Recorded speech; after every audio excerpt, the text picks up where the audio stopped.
Anong iyak-iyak mo dyan? God, anong ginagawa mo dito? Sorry naman. Hindi ko naman alam na dito ka pala nag-i-emote eh. Bakit? Boyfriend mo ba? Mommy ko yung iniiyakan ko.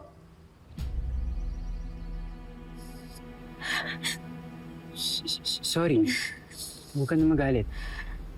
Sabi nga ni ate na matagal nang namatay yung mama mo. Hindi naman porket matagal nang patay ang mama ko, wala na lahat ng pain.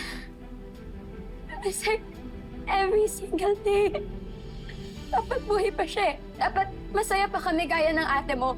But some monster took her from us. And that monster is still out there. Humihinga pa yung Carolina Astor na yon. Pero yung mommy ko hindi na. God! I hate her! Sana mamatay na siya. Sana mamatay na yung Carolina Astor sa pinakamasakit at pinaka-violent because she deserves it.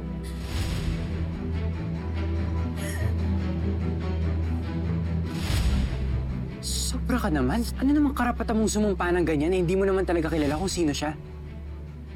Saka isa pa, hindi mo naman alam kung ano talaga yung nangyari, di ba?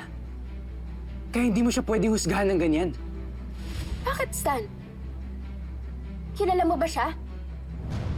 Kilala mo ba si Carolina Astor, ha, Stan?